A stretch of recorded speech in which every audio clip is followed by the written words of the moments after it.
Good morning, folks. People, the Subcommittee on National Security, Department of State, and Related Programs will come to order. Good morning. Let me first welcome everyone to the Subcommittee's Members' Day. We're thrilled to have you. Before we begin, I want to take a moment to welcome our new Subcommittee ranking member. She's a person that her and I have known each other for longer than we'd care. Yes, you're the ranking member, Lois. We've known each other for, well, 3 decades, and she is a trusted friend, and while we certainly don't agree on everything, I can't think of a better partner and a better leader to have on this subcommittee. We also have several new members of the subcommittee who will add tremendously to the subcommittee with their expertise and experience, including the vice chairman of the subcommittee. It's good to see you, sir. Always a pleasure. I'm really looking forward to the year ahead. I want to thank my colleagues testifying today. Thank you for taking your time out of your busy schedules to present your views and priorities for the fiscal year 26 National Security Department of State and Related Programs Appropriations Bill. This is the first of many budget and oversight hearings that we will have during the fiscal year 2026 cycle. Lois, it's like, doesn't it feel like we just got rid of the 2025 cycle like yesterday, right? It's a critical time, and there's so much work that needs to be done in the coming months. I became chairman of this subcommittee in 2023, at the beginning of the last Congress. As I began to dig into the programs and their spending and what the Biden administration had done in areas of the subcommittee, it didn't take me long to find, frankly, a very troubling pattern. In almost every program, including those with long-standing bipartisan support, the Biden administration pushed and even mandated new controversial and divisive policies. You know, the sad part is I warned those officials privately and publicly in every single hearing, in our markups and in meetings, that they were really jeopardizing the very existence of those programs.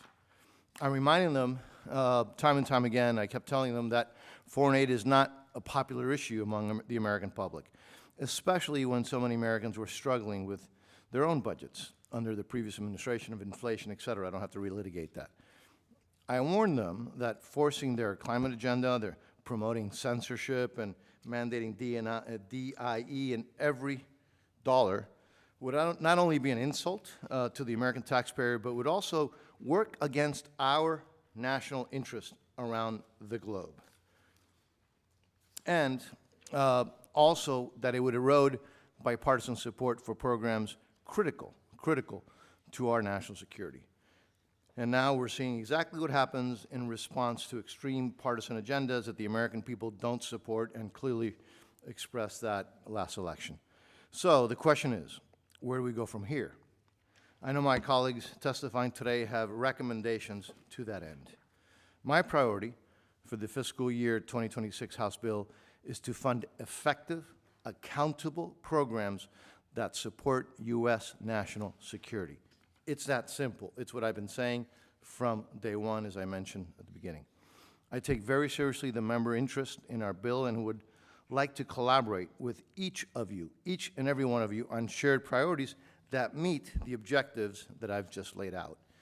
I am so grateful to all of you for being here, and now I yield to the distinguished ranking member, my good friend, also from the state of Florida, Lois Frankel, for her remarks. Thank you very much. Honored to be here. Of course, you did test our friendship with your opening remarks. But because of my great respect for you, I'm not going to debate them, and I'll just give my own. But thank you. Listen, this is a very good, engaged committee, and I welcome our colleagues. And I will say this. Despite differences of opinion, I think everybody here understands the value of foreign assistance, and I know we're committed to working together. All right? So, but from my point of view, and I think many, we are at a crisis right now with our foreign policy and our humanitarian efforts. Number one, foreign assistance is not a handout, it's a strategy at less than 1% of our federal budget, and it greatly advances our own security and prosperity. And as I said, I think many of us in this room agree with that.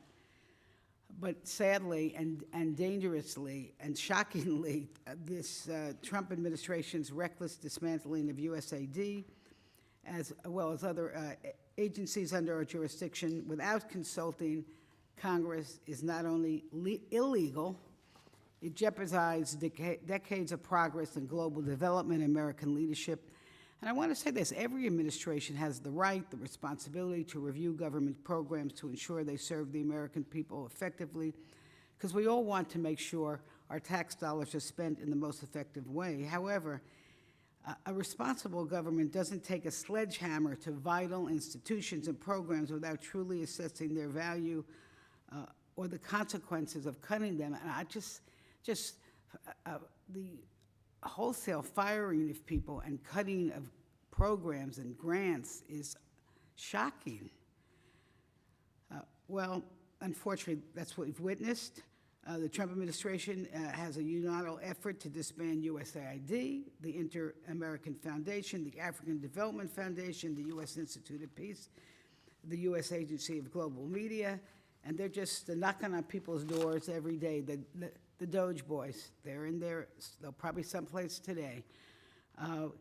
And shuttering of these agencies is in direct violation of the requirements in the, what we used to call the SFOPS bill, which explicitly requires consultation with Congress before any effort to reorganize, redesign, or downsize. And this dismantling of USAID compromises our national security, it threatens our health and weakens our economy. And, you know, all you had to do is put the TV on this weekend and see that what happened in Myanmar. Did I say that right, Myanmar? Who was there in that crisis, that horrible crisis where at least 2,000 people are suspected to be trapped under the rubble? You know, a year ago or even 3 months ago, we would expect to see Americans on the ground immediately. But because of the cuts to key personnel, U.S. has taken days to get on the ground. But here's what we saw. Who did we see there? We saw China and we saw Russia, and that is just a view of the future. When we have this void, that's who's going to move in. Now, with that said, I do look forward to working with you, and I hope we can really preserve our role in the world and maintain our leadership, be humanitarians, help developing countries where it's in our interest also, and keep our country secure. I yield back. Let me thank you, this distinguished ranking member, and without objection, the full written statements of all the members will be included in the record. In order to keep our schedule, I would ask that each member limit your oral testimony to 5 minutes. It's an honor and a privilege now to recognize Mr. Meeks from the state of New York. Got that right? Which means you're a future Floridian, but we're not going to have that discussion now. But again, Mr. Meeks is the distinguished ranking member of the Foreign Affairs Committee. For your testimony, you're recognized, sir. Thank you, Chairman Diaz-Balart. Thank you, Ranking Member Frankel. Thank you for the opportunity to testify at today's member hearing. I appreciate this opportunity to share my priorities for national security, the Department of State, and related programs appropriations bill. If this were any other year, I would focus my testimony on the specific programs we have worked together to support. But this is no ordinary year. We are dealing with an administration that has shown an unprecedented and reckless disregard for the United States Congress's constitutional power. This includes our power of the purse and the clear guardrails we established through appropriations law, as well as other directions of congressional intent and authorizations of the executive branch agencies and programs. Within this subcommittee's jurisdiction, the most damaging example of the Trump-Musk onslaught against our federal government and Congress's role is the dismantling of USAID. The president's sudden freeze of foreign assistance caused utter chaos. Food assistance Congress appropriated sat rotting on shelves. Clinics we funded sat closed and unable to distribute their stocks of life-saving medicines, leading to unnecessary deaths and babies born with HIV. And now, despite court orders challenging the legality of their actions, the administration boasts that 83% of foreign assistance programs are already shuttered, and what remains of USAID is now being folded into the State Department.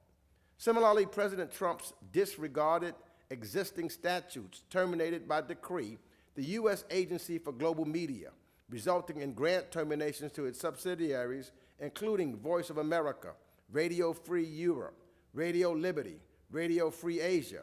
These broadcasters delivered trusted information to audiences in heavily censored countries, starved of independent media, and flooded with propaganda from our adversaries. And the most recent egregious flouting of the law was DOJ's hostile takeover of the U.S. Institute of Peace, which Congress created as a nonpartisan, independent nonprofit organization. USIRP has had broad bipartisan support, working successfully under 7 administrations to prevent violent conflict and broker peace around the world.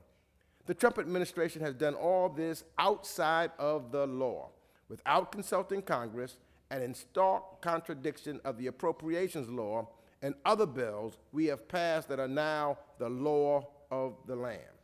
And regardless of whether we are Democrats or Republicans, we must, as members, stand up for our prerogatives as the legislative body of this democracy and a co-equal branch of government.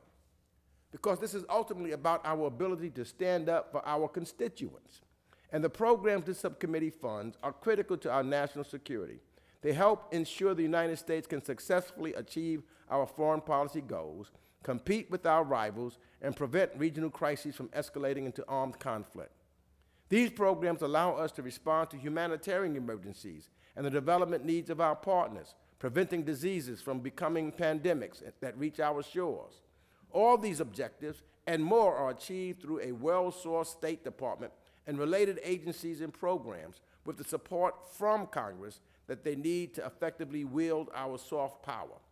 The world is far too small and interconnected for us to hide behind our borders, pull back our tools, and hope the next conflict or epidemic won't impact us here at home. This subcommittee has recognized the value of these efforts as evidenced by the strong bipartisan support for its work over many, many, many years. And of course, each administration has the right to review policy, and our job is not to defend the status quo over modernization. But President Trump and Elon Musk do not have the right to unilaterally eliminate programs that Congress has deemed essential. The legislative branch, after debate and deliberation, and in consideration of executive's position, creates the body of the law the executive must indeed execute. That is the right way to ensure improvements and reforms. It is critically important that the next National Security Appropriations Bill maintain and strengthen the investments that safeguard our national security at no less than the FY24 level. But whatever Congress ultimately decides, it is more essential that we ensure that FY26 law is implemented by the administration, because in America, we believe in the rule of law, not of kings. Thank you, Mr. Meek, particularly, by the way, for your many years of work and leadership as a top Democrat on the House Foreign Affairs Committee. It is imperative that authorizers and appropriators work really closely together, and I'm looking forward to doing so. So if there are any questions to the gentleman from the state of New York, we'll start, and then we'll... Thank you. Oh, No, go ahead. thank you for being here. Just for our committee, can you tell us what, if any, efforts are being made in the authorizing Foreign Affairs Committee in connection with the reorganization? Have you all had any discussions at all? None. We've had one hearing at that time with no officials from the administration. It was all a private panel. So we've not had any discussion. We've had one, I would guess, meeting with Mr. Morocco, who at that time, just talked about, and it was something that was not really recorded or on record. It wasn't an official hearing of that nature. But recently, I have had a conversation with Secretary of State Rubio about a week ago. But you expect your committee is going to be taking up some type of, well, you're going to take up a State Department reauthorization? Yes, I'm sure we need, that's part of our responsibilities and jurisdictions, so I'm sure that, and I'm hopeful that we'll have the appropriate individuals to come before the committee so that we can ask the appropriate questions. I'm longing for that moment. Just one other question, which is, it's like, I know it's almost, it's crazy what's been going on, but what kind of feedback have you gotten from folks overseas, our allies and so forth? What's been the reaction? Number one, ambassadors after ambassadors from all over the world has come in to see me, just saying that we're leaving them with no other choice but to look for alternatives to the United States of America, as we've seen with reference to our NATO allies, for example, and our European allies. They are now trying to figure out how they can do things without. We no longer will be the indispensable nation. We see folks, because of the uncertainty that has now existed in our foreign service. As you've correctly stated, we look at what's taking place in Myanmar now, where we would generally be one of the first there to show who we are and what our values are. We're not there. In each place that we leave, we see China or Russia or even North Korea trying to move in.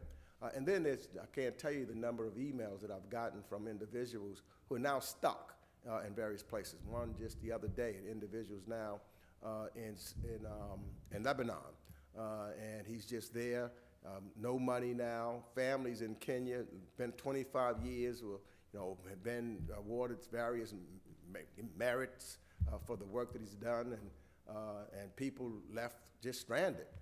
So it is hardships across the board that we've seen time and time again. So that's just one example of the number of emails or texts or phone calls that I've received from some of our folks across the seas. Thank you. Yield back. Thank you. Vice Chairman Edwards. Thank you, Mr. Chair, and I appreciate you convening this meeting. These are important discussions. There's a bit of angst and some disagreement in how things are being handled. Mr. Meeks, thanks for taking time to visit us this morning. I'm just curious, are there any specific programs that you run across that you think that this committee or anyone else should look at first? Because it's clearly there's been some dismantling. I believe that it's our job to come back and look at the merits of every one of those programs, not necessarily the totality. And so I'm just curious, have you run across any specific programs that this committee should consider? Well, one I know that we should consider and continue, and there's been some question of whether it's not, and the administration has said that they have been given a pass and moved back PEPFAR, for example. That's a program where millions of lives have been saved. Though they are supposed to be not to continue to receive funding, when I talk to them, a number of them talk about the money is still not flowing. There's a problem that's still happening there. When we talked to Mr. Morocco about that, he said that he would check into it. But PEPFAR is one that jumps straight to my mind that is absolutely essential and very important for us to make sure that we continue to fund.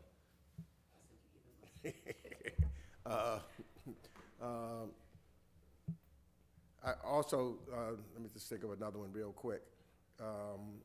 When we look at what's taking place with reference to the program, what I'm concerned about, and here, let me just put it in broader strokes. These healthcare contractors that we have going across the world, I'm concerned about another pandemic. I don't want that. We need to make sure that we're preserving and making sure that those contractors that are providing healthcare issues to people around the world, that's tremendously important. The other program that I think that we're dealing with agriculture, quite frankly, when I think about the work that some of the agricultural areas giving to the World Food Organization, that's another important program that I think should not be, we need to make sure we continue to fund the World Food Organization. They help prevent starvation no matter where it is and move forward, and that has been dangerously cut and not able to move forward. There is, think of nothing off the top of my head. I mean, there's so many of them. Well, yeah, I mean, because that also affects us domestically, you know, it affects our economy. When you think about agriculture and the number of the foods that was just lost,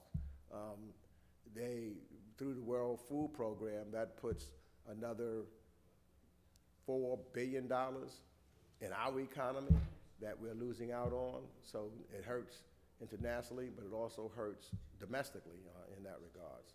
So I'd say those types of programs are those that we need to focus on to make sure that. Gentleman, yield back. Gentleman, yield back. You yield back, sir? Yes, sir. Okay. Ms. Torres, you're recognized. Thank you, Chairman and Ranking Member Frankel, for finally giving us an opportunity to bring about the outrage of what has happened to U.S. aid and what is happening in the U.S. government as a result of the last November's election. I know that it's early in the morning, but are we really going to continue to pretend business is as usual and pretend that nothing has happened and that no one has died as a result or has been hurt as a result of Trump's demise of U.S. aid? I mean, I know that it's early in the morning. I have not had my cup of coffee, unfortunately, for all of us in this room, but it is unconscionable that we haven't had a single, not one, oversight meeting about the firing of thousands of employees that have helped to create and improve democracy around the globe. People that have protected the homeland by ensuring that we have programs and agreements with our closest partners, whether it's here in Latin America, in Europe, Africa, Asia, you name it. We have had people there that have put their lives at risk to help America be at the top of the global economy and a beacon of democracy. And here we are, 4 months into the day that we have taken an oath, that we took an oath to defend our Constitution against all enemies, foreign, domestic. So what are we doing here? Pretending that nothing has happened, while the Trump administration's decisions are making our communities less safe now and in the long run, ending important programs to stop violence, drugs, and trafficking, and reduce terrorism, and maintain global leadership in the face of Russian and Chinese aggression, directly keep our communities in America safe. The Trump administration's actions make our local communities more dangerous today and in the long term. And walking away from the fight with Russia and China, abandoning our allies and leaving China to fill the gap, erodes our global power, making America weak and our communities less safe in the long run. Elon Musk has not been vetted, by the way, yet Republicans have completely relinquished their power, and mine, in the minority.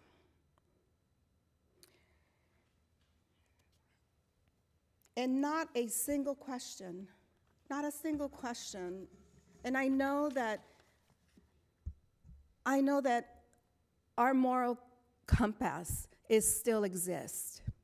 And I know, Chairman, that you, Mr. Edwards, Sisney, all of the members here have been committed to ensuring that we continue to be a global partner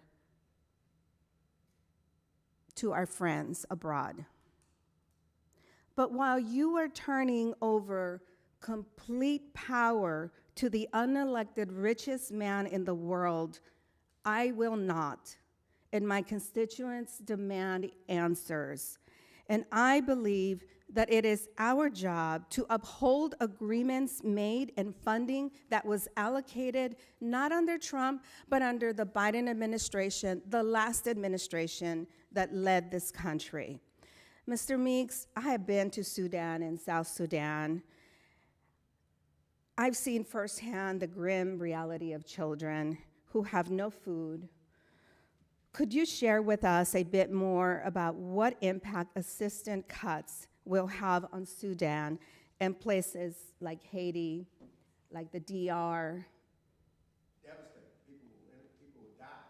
You know, we see it increasing every day. I mean, USAID played a tremendous role in helping to get food and nutrition and medicine to these countries that are, you know, in fact, Sudan is the greatest humanitarian concern in the world right now. All of that now has stopped as a result of it. So the number of human beings that will just die because the United States will not be there. Same thing in Haiti, same thing in the DR. You know, it's around the world. And so that then leaves it open because they will have no other choice but to look toward China or Russia, who will then quickly go north. You see Russia, you see China invest many more dollars now into those areas to try to help those humanitarian concerns to replace us. Thank you, Mr. Meekson. Thank you. Yeah. I'll remind members, I'm not going to hold you strictly to it, but try to stick to the 5 minutes. I do want to remind people that business as usual is what led us into a war in Europe. Business as usual is what led Israel to be attacked by Hamas, by Hezbollah, even directly by Iran, first time in history.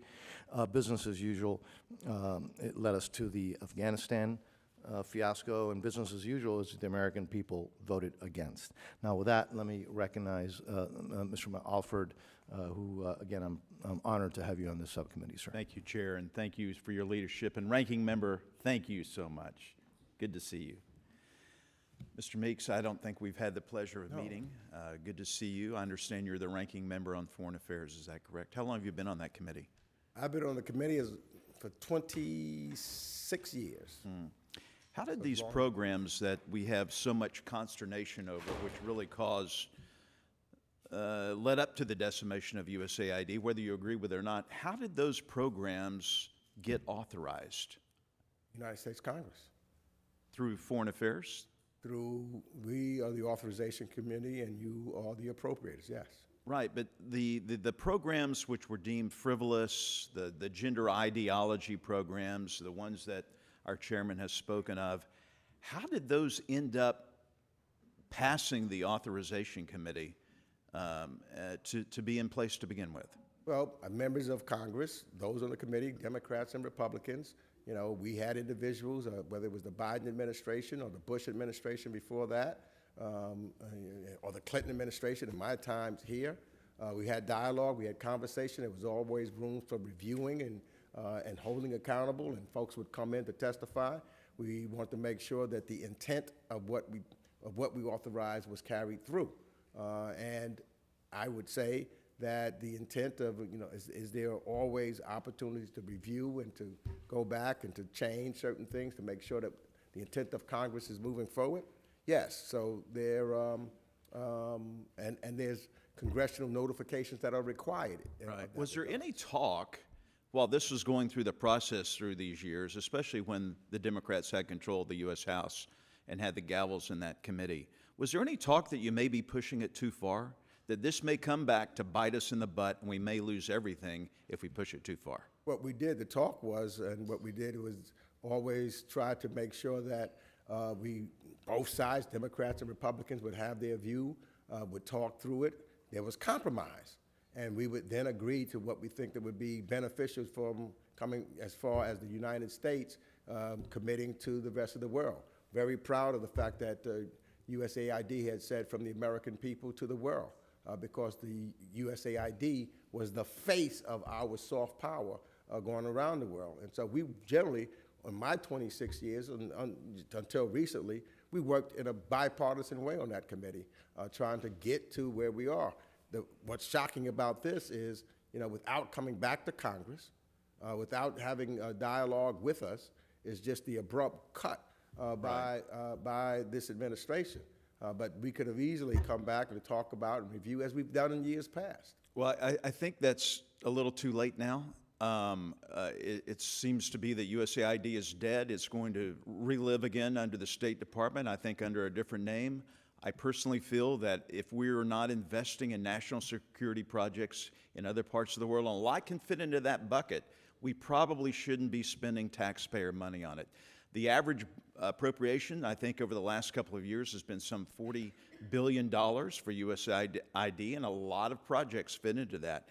How would you suggest, in the short time we have here, that the State Department now take this, and you will have some oversight in this as a ranking member, how do they redevelop and save the programs that are important for our national security? Well, let me just say, I don't think the struggle is over yet, because I believe the actions that the president has committed are illegal, and we're in court. And the courts will have the final words on whether or not what was done was justified, and whether the president had the power to do that, because it does not strike the will and the agreement of Congress as us being an equal branch, co-equal branch of government, where we had worked things out. And there's been no coming back to us, no notifications which are required. But how do you suggest, sir, we don't have much time left, I want to stick within my 5 minutes, how do you suggest the State Department move forward if it is going to have under its umbrella the former USAID? How do we rebrand that? How do we move forward with the programs that are for our national security interests? I think that what we should be able to do is to go and look, and not with a chainsaw, but to try to look to see where you can improve efficiency, where you can look at where there may be some excess. We can do that in a bipartisan way to make sure that that happens, and I think that that's what we continue. I look forward to reaching out and talking to Secretary Rubio, for example, as I said I did initially, to see if we can move forward in that regard. I know he was basically unanimously selected to be the Secretary of State. I worked with him when he was a member of the Senate. I know that deep down he understands what USAID did, because we've traveled to those areas and witnessed what they've done and what they mean to United States soft power. Well, thank you, sir. I really appreciate your testimony and coming here today. I, too, am a little bit troubled with how all this went down, but I do know my folks in the 4th Congressional District of Missouri have had it with us spending taxpayer dollars on frivolous programs. I know that there's a lot of good. About 60% of it has to do with humanitarian health aid programs that I think we need to continue in some form or fashion. But at least now we are talking about it. We are going to resolve this issue, and hopefully we can come together on some answers that are meaningful for the American people. And thank you, and with that, I yield back. Thank you, thank you. Mr. Meeks, again, and we look forward to continuing to working with you. Thank you for your years of work on all of these issues. And again, thank you for being here today. Thank you, Thank you, Mr. sir. Chairman. I now want to recognize the gentleman from the state of California, Mr. Costa. Mr. Costa and I have worked together on a number of different issues over the years. And again, Mr. Costa, thank you for taking of your valuable time to spend this time with us this morning. And when you're ready, you may start. We will recognize you for 5 minutes.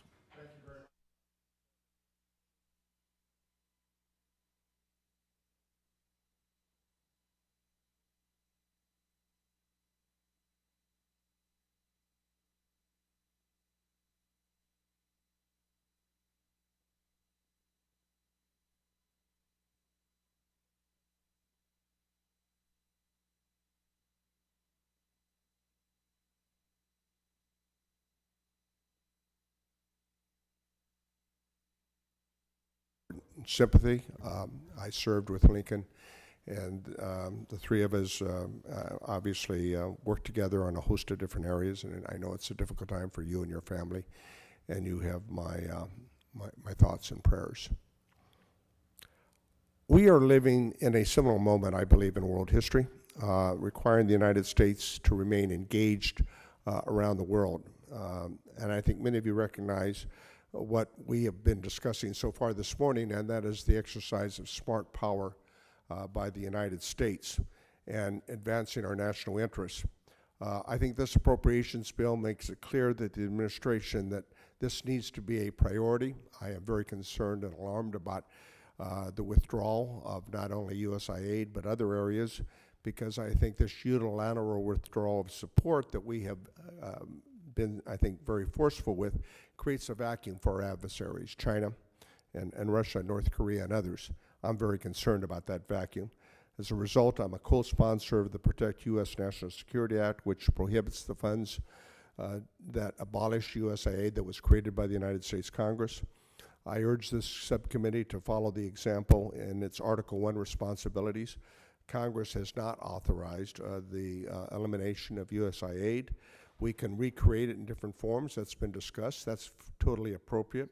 But I think our active role on the international stage allows us to build and maintain strong relationships with our allies, together with which we can project smart power, I call it smart power, to ensure the prosperity of Americans and our interests around the world, whether we're talking about Voice of America, its ancillary programs, PEPFAR, our focus on Ebola, the ag assistance. By the way, it's cost American farmers $2 billion in direct sales as a result of supporting USAID. And I can tell you in farm country that's not appreciated. Let me give you some specific examples. Ukraine. Chief among the U.S. national security priorities is a free and democratic Ukraine. They have weakened and deterred Russia over the last 3 years. I was with a group of members of their parliament last night. They are valiantly fighting and dying for all of us to protect their democracy from autocrats and dictators, and in sense protecting democracies throughout the world. We've provided assistance that has weakened and degraded Russia's military without putting any U.S. troops in harm's way. The humanitarian economic assistance funding that falls under the jurisdiction of this subcommittee is therefore critical to the effort, I believe. Congress should robustly fund and require the administration to continue assisting Ukraine in the defense of the dictator and war criminal Putin. He is a war criminal, let's be sure about that. Modern-day Russia is a syndicate masquerading as a country with a mob boss called Putin. That is the bottom line. We must continue, therefore, our assistance to allow Ukraine to demine and documentation of human rights violation. They've kidnapped over 20,000 children, and a robust assistance for the Eurasia Central Asian Program and the title to assist Ukraine, I think, and other democracies is critical. Armenia, a former republic, Soviet republic, surrounded by hostile neighbors. Armenia is seeking to break ties with Russia and become a pro-Western government. They've signed a strategic partnership with the United States. This committee should continue to provide funding to advance that partnership with U.S. and Armenian relationships.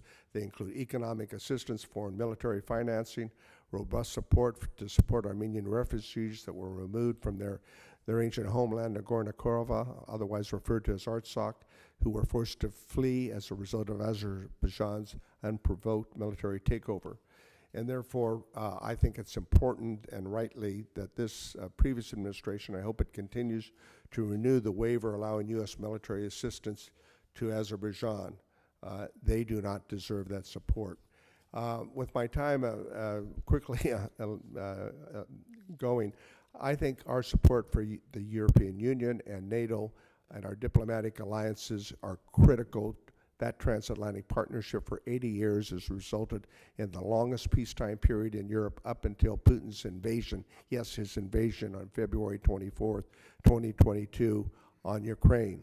The European Union Foundation, the diplomatic partnerships bolster U.S. national security and economic prosperity.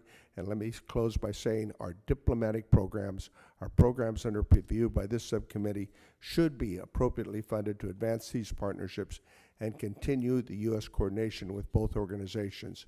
I think we all remember the joint State of the Union address by the head of NATO a few years ago when he said it's nice to have friends. Yes, it's nice to have friends, and we are stronger when we work with our allies, not alone. Thank you for allowing me my testimony, and I'll be happy to answer any questions you might have. Thank you, and thank you for those kind of words about my brother Lincoln. The ranking member and I were talking, and what we'll do is we'll yield to others who have questions first, and then will anybody else have a question? Well, Mr. Costa, I would yes, please, Ms. Torres. Mr. Speaker and Ranking Member, you know, our constituents, Speaker, I'm sorry. Today you're the Speaker. Maybe that I don't think he wants that maybe problem. that could be a better accomplishment. Anyway, our constituents truly have had it with the relinquishing of power in Congress.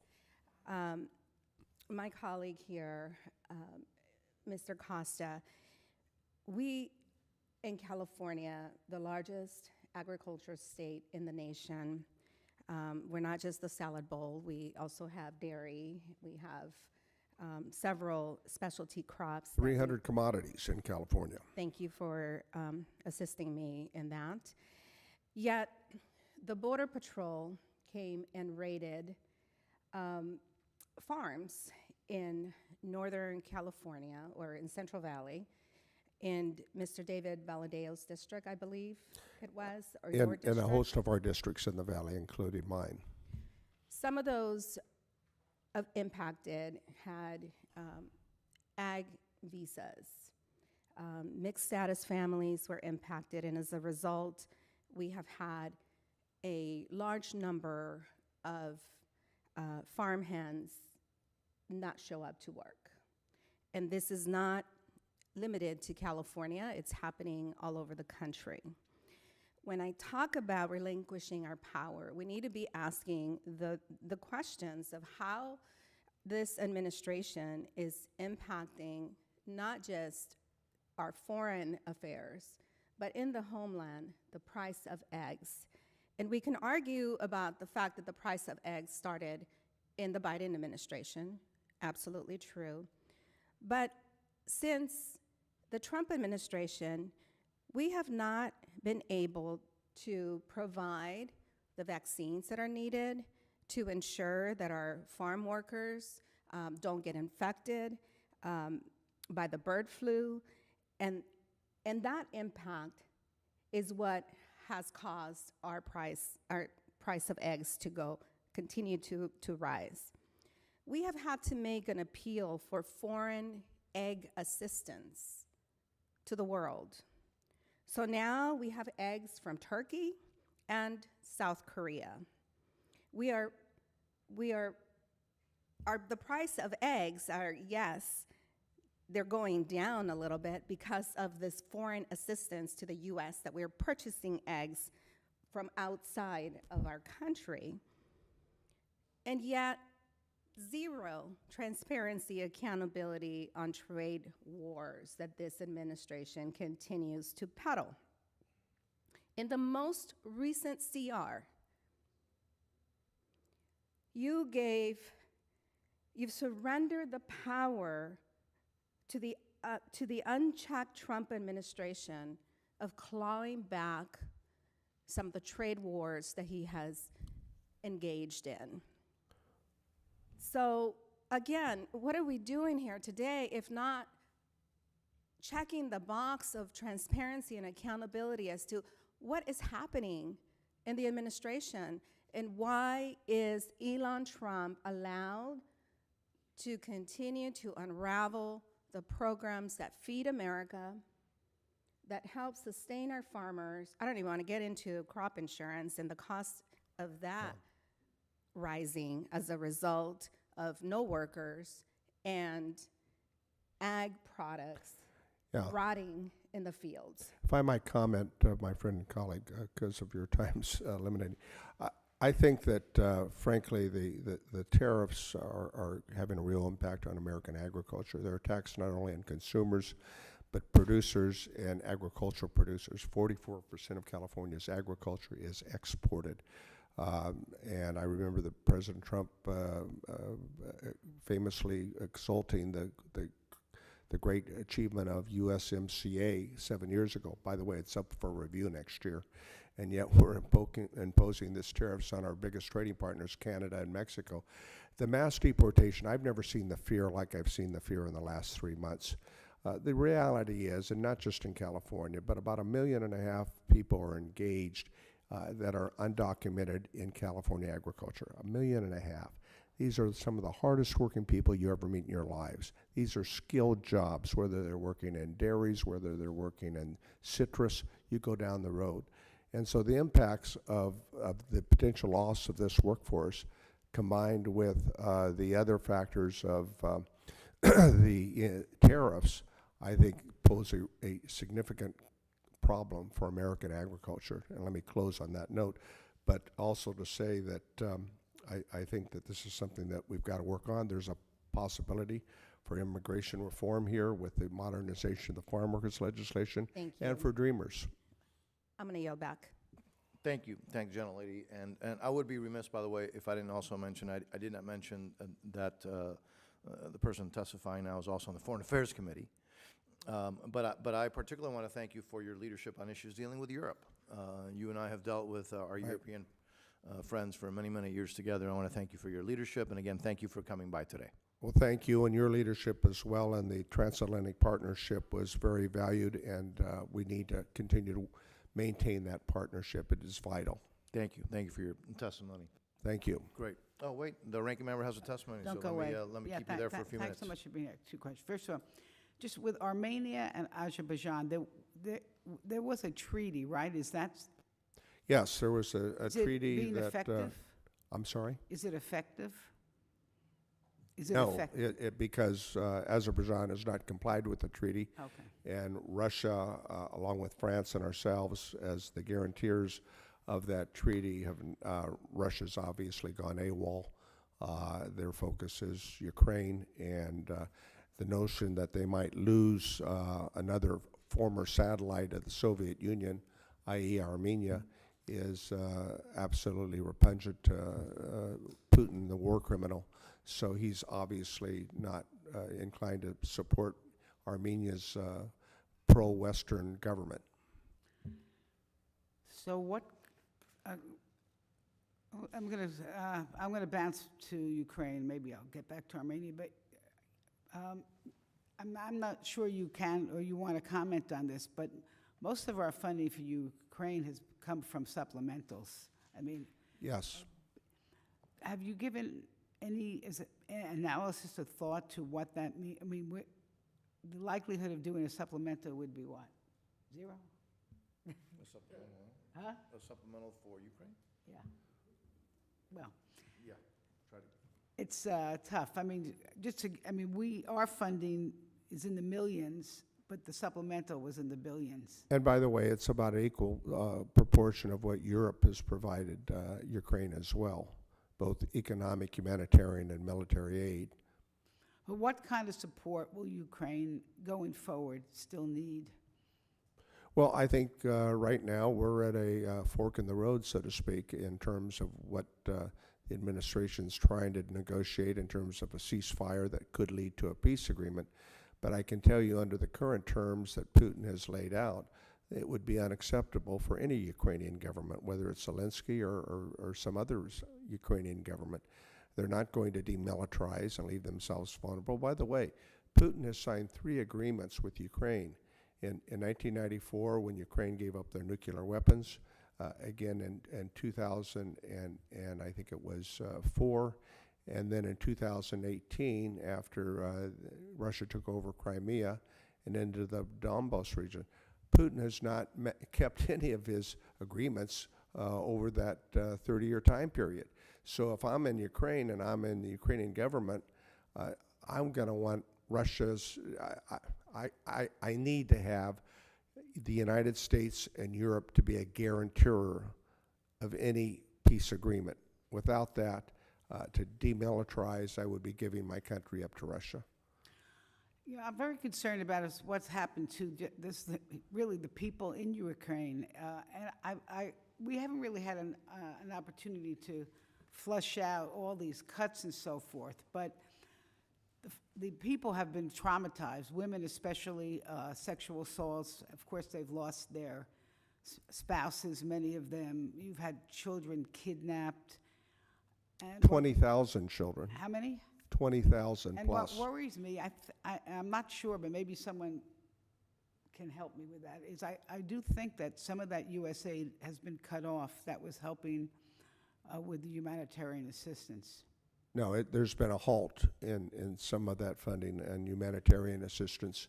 And also there's been a threat to withdraw military assistance. And there's been a pause in some of that assistance that the Ukrainian parliamentary members were sharing with me last night. And they're here this week, and I hope you'll take the time to meet with them because they are passionate about their desire And what they've done to Russia in the last 3 years is truly in our interest and in our allies' interest as well. Has Ukraine been able to take up some of the public services at their government? Are they able to pay for their own public services now? Yes, I mean, they had modest growth in their economy last year. They're exporting. Odessa, the major port on the Black Sea, is open.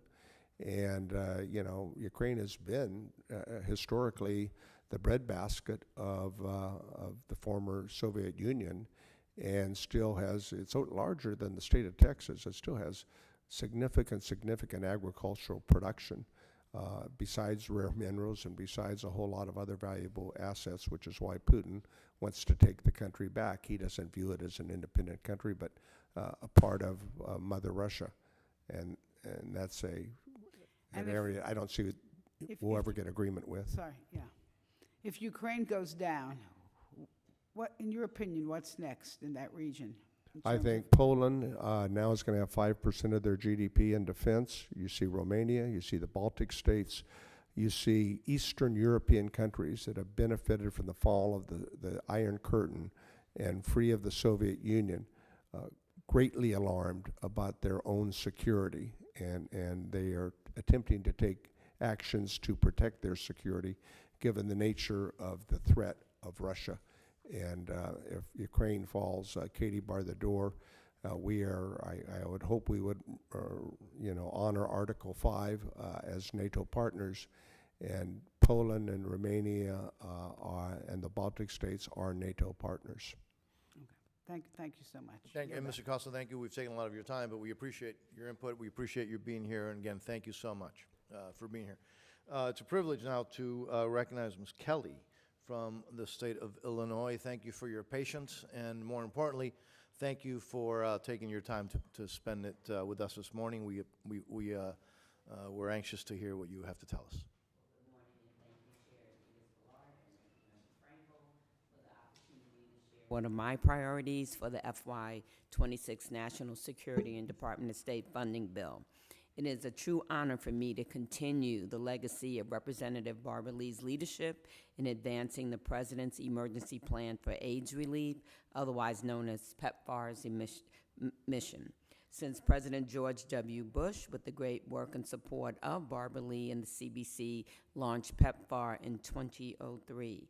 Bipartisan support has been crucial in reauthorizing PEPFAR and replenishing the global fund to fight AIDS, tuberculosis, and malaria.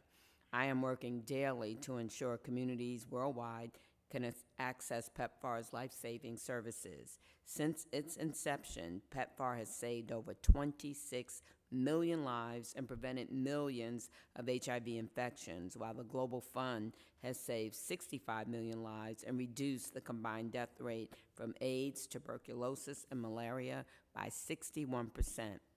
According to UNAIDS, we are 5 years away from ending the HIV/AIDS pandemic and transitioning towards country ownership of HIV programs.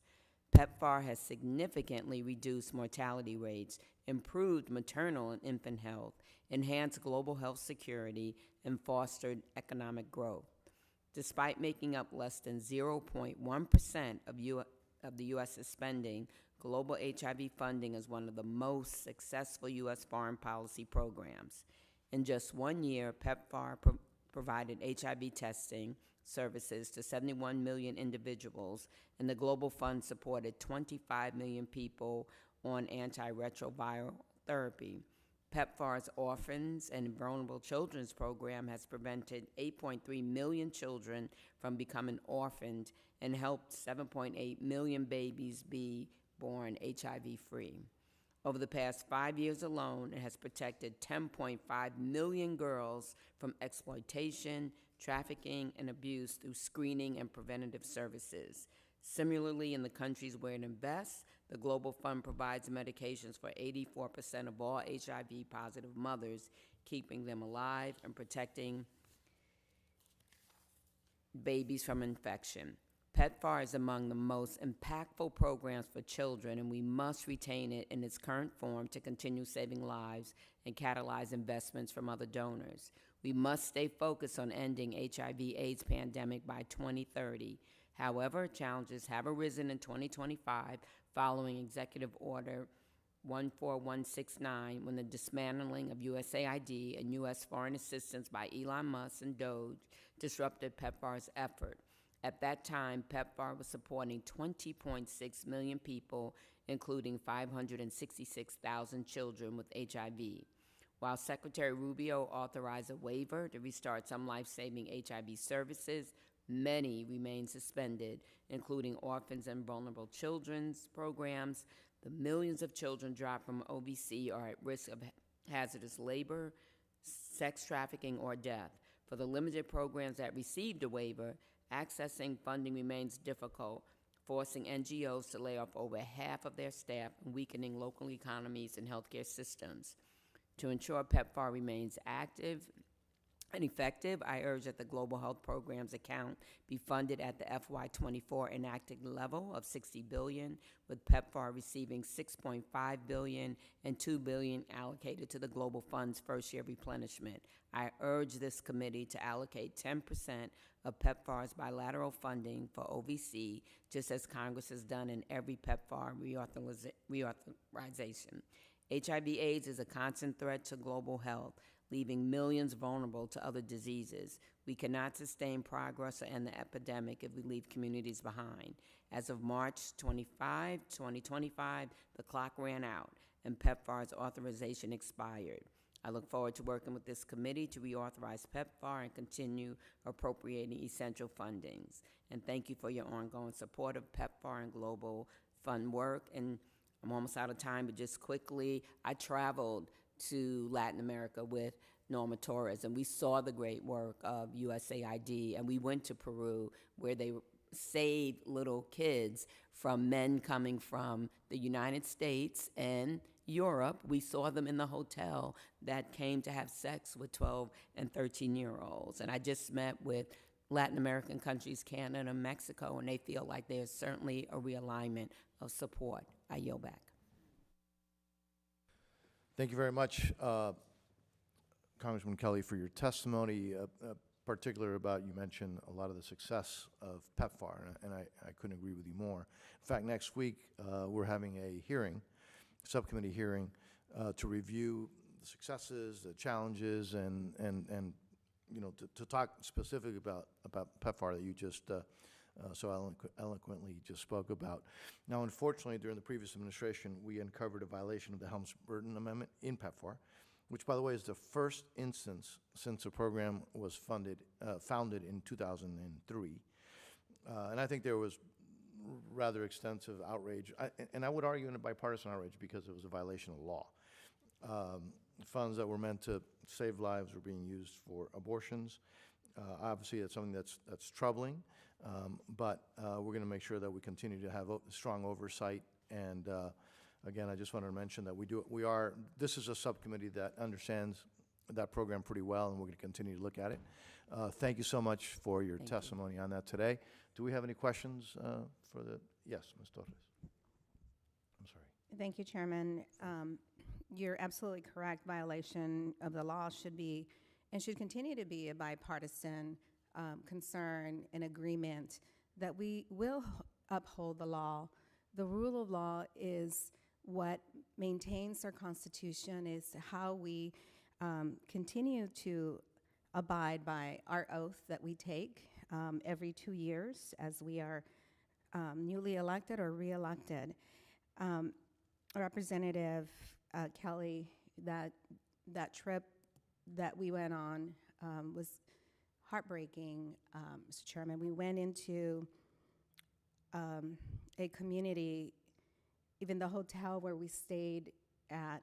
I've never felt the need to sleep with my hoodie on and my boots on, fully clothed, like I did at that hotel. As I looked outside my window, was a very small community center where they treated children that had been raped Many of them were raped by American men, including infants. It was unconscionable what we saw there.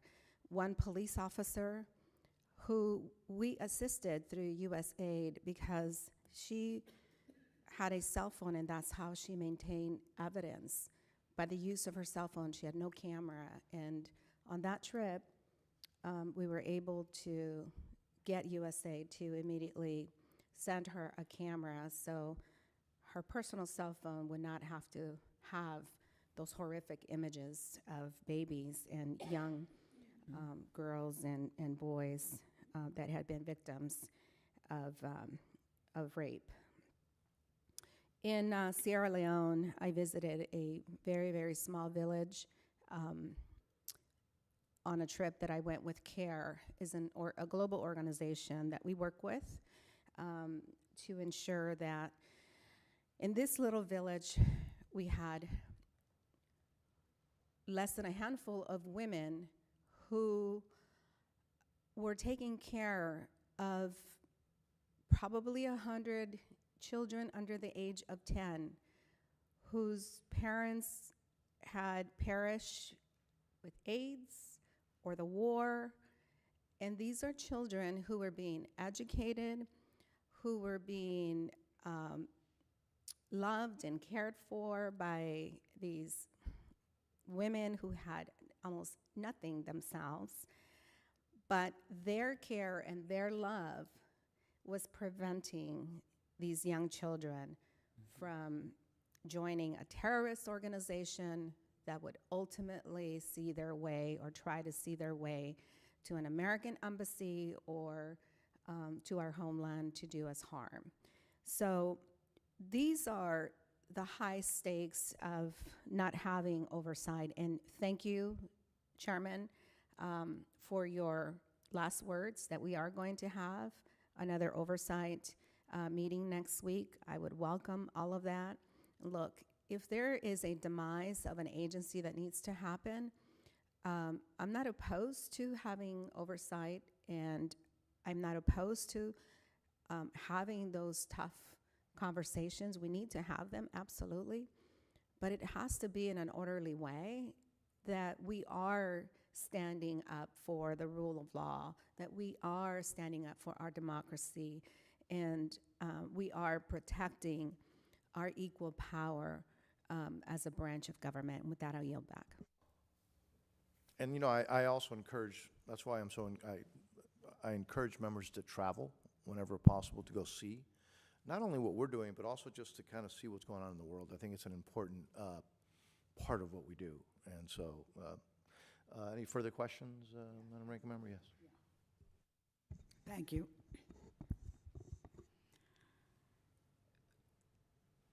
Thank you, Representative Kelly.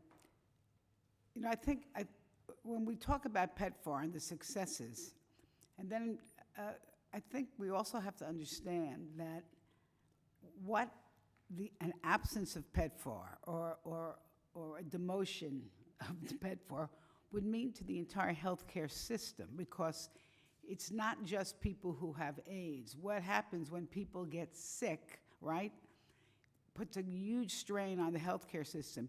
What I'd like to ask you to do is related to people who live here, because you know you hear the saying that we're just one flight away, right, from a pandemic.